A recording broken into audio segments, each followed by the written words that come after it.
Otasansan rédíò and TV. Awuyewuye ó ti ń wáyé lórí Tani Yóò di Igbakeji gómìnà ìpínlẹ̀ Ondo lọ́wọ́lọ́wọ́ báyìí, gẹ́gẹ́ bó ṣe jẹ́ wípé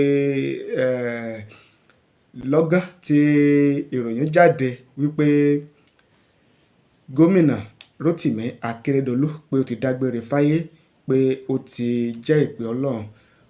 Lẹ́yìn wákàtí díẹ̀ òun náà ni adájọ́ àgbà ní ìpínlẹ̀ Ondo ó ní wọ́n ṣe ìbúra fún igbákejì gómìnà tó ń delé gẹ́gẹ́ bí gómìnà tẹ́lẹ̀, ìyẹn Lucky Ayedatiwa, tí ó sì di gómìnà ìpínlẹ̀ Ondo ní sàn-án.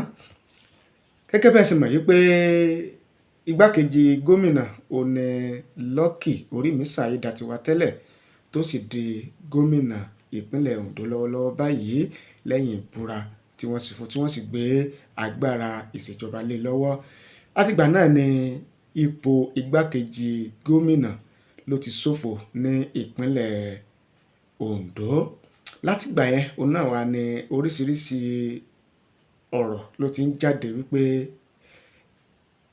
oríṣiríṣi ìbéèrè ló ti ń jáde wípé Tani yóò di gómìnà ìpínlẹ̀ Ondo, Tani gómìnà ìpínlẹ̀ Ondo, Tani yóò mú, Tani yóò yàn, ṣé ẹgbẹ́ pátì ṣé ni yóò yan igbákejì gómìnà ìpínlẹ̀ Ondo fún Lucky Ayedatiwa ni, àbí Lucky Ayedatiwa gangan ni yóò sọ wípé ẹ tí mo fẹ́ lò gẹ́gẹ́ bí igbákejì gómìnà òun lélẹ́yìí.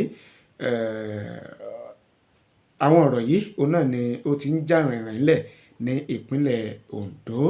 Táwa ni yóò di gómìnà, Tani yóò di igbákejì gómìnà ní ìpínlẹ̀ Ondo lọ́wọ́lọ́wọ́ báyìí àti lè sọ, torí pé gómìnà ìpínlẹ̀ Ondo gangan kò tí ì sọ ẹni tí ó fẹ́ lò, kò tí ì sọ ẹni tí ó fẹ́. Ẹgbẹ́ òṣèlú APC náà àwọn náà tí ì sọ wípé ẹni tí àwọn fẹ́ kí gómìnà Lucky Ayedatiwa ẹni tí àwọn fẹ́ kó lò rèé, wọn ò tí ì sọ ẹnì kankan. Ṣùgbọ́n orúkọ ẹnu ń kun àwọn kan jù nínú ẹgbẹ́ òṣèlú APC ní ìpínlẹ̀ Ondo, ìyẹn báyẹn. Bákan náà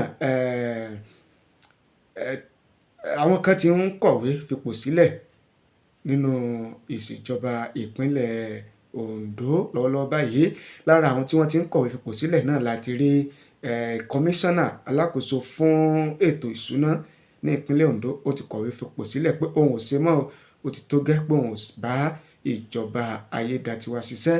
Bákan náà kọmíṣánná ìyẹn alákòóso fún ọ̀rọ̀ ìpèsè nǹkan amúlùúdùn infrastructure, àwọn náà ti kọ̀wé fipò sílẹ̀ wípé ó tó gẹ́ pé àwọn ò ṣe mọ́, nígbà tí ẹni tó jẹ́ ọ̀gá àwọn tí ó yan àwọn sí ipò nígbà tí ó ti dágbére fáyé, àwọn náà ṣetán láti kọ̀wé fi ipò sílẹ̀.